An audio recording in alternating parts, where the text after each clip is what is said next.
Have you ever seen a superstar win a duel without needing to dominate the scoreboard?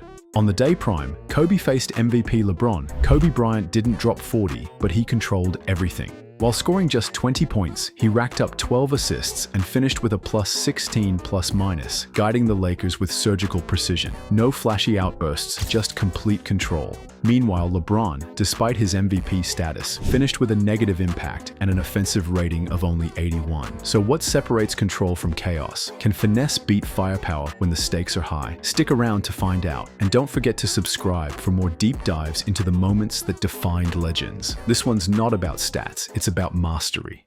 January 19th, 2009. Staples Center, Los Angeles. A sold-out crowd of 18,997 buzzed with anticipation. On this electric night, two titans, prime Kobe Bryant and MVP frontrunner LeBron James, were about to clash.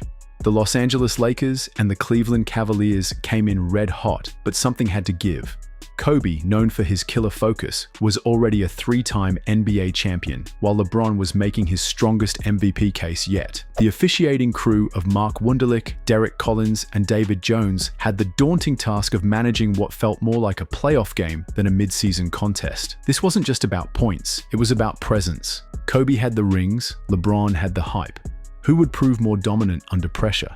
The lights were bright, the stakes massive. Fans weren't just watching a game, they were witnessing a battle of legacies unfold in real time. Did you feel the tension before tip-off?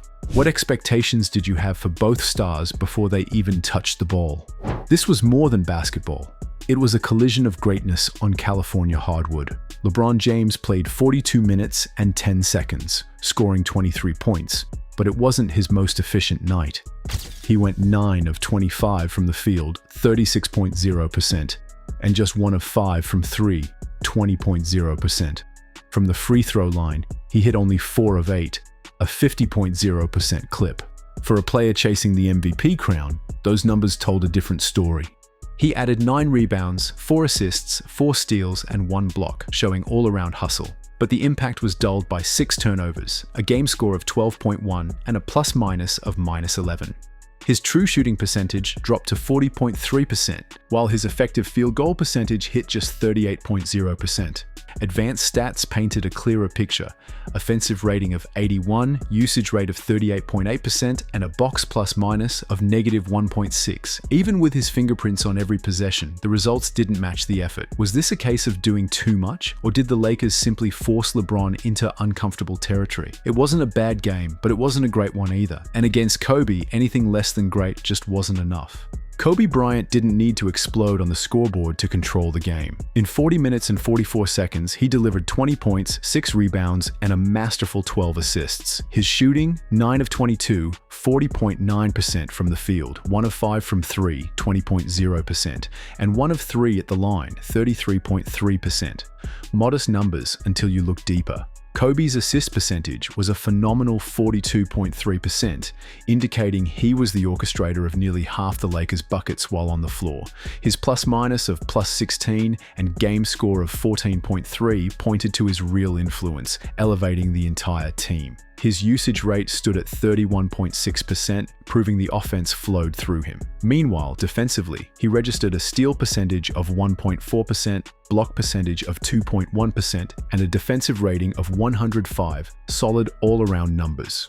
Kobe's box, plus-minus of +1.3 tells the story best. He didn't force it, he finessed it. He made the Lakers better without needing to dominate every stat. Have you ever seen a player impact a game so heavily without scoring 30? Is this the version of Kobe you'd want leading your team in a tight game? If you're enjoying this so far, give it a like and hit subscribe for more updates. While the stars battled on the perimeter, Pau Gasol turned in one of the most efficient scoring nights of his career. He poured in 22 points on an eye-popping 11 of 13 shooting, good for 84.6% from the field. He missed both free throws, 0 for 2, but that was his only flaw in an otherwise perfect paint performance. Gasol wasn't just a supporting act, he was a problem Cleveland couldn't solve. He moved off-ball with precision, finished through contact, and dominated matchups inside.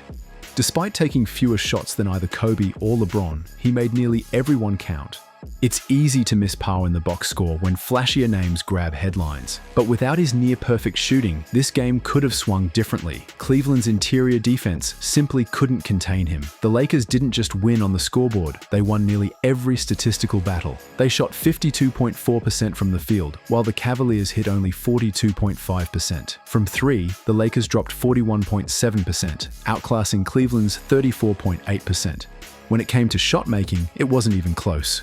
Rebounding was another key edge. LA pulled down 53 total boards, 5 more than Cleveland's 48. That extra effort on the glass kept possessions alive and killed the Cavs' momentum. Even with 30 turnovers to Cleveland's 26, the Lakers stayed in rhythm by capitalizing when it mattered. They also posted a superior offensive rating of 122.4, dwarfing Cleveland's 102.6.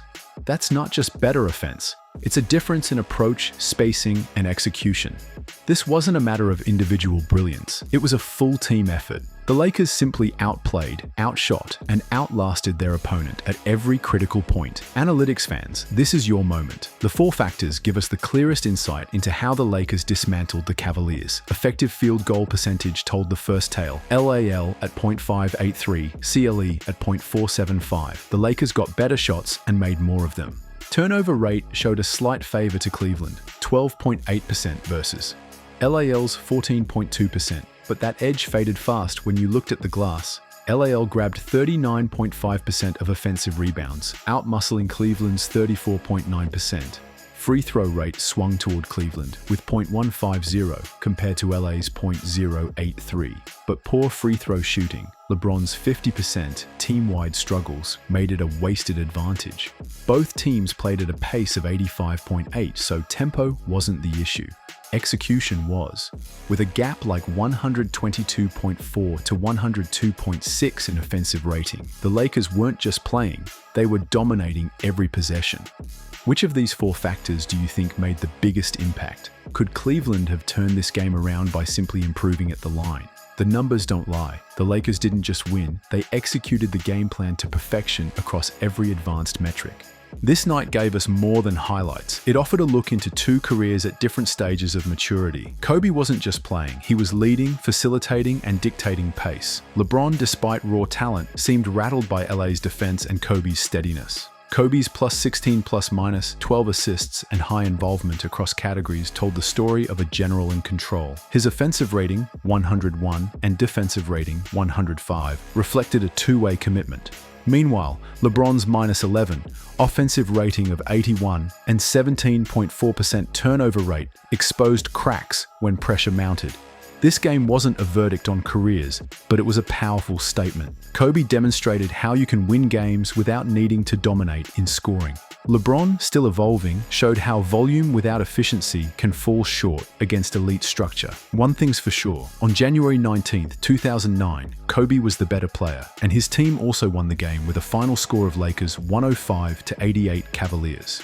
In just one night, Kobe Bryant reminded the world that greatness isn't always loud, it's calculated. He didn't need extra points, he needed vision, poise, and mastery. Against MVP LeBron, Kobe controlled the tempo, teammates, and the outcome. It wasn't just a game, it was a lesson in leadership under pressure. The Lakers thrived as one, while the Cavs chased answers. Want more moments where legends are forged beyond the box score? Hit that subscribe button and drop a comment. What's your favorite quiet masterpiece?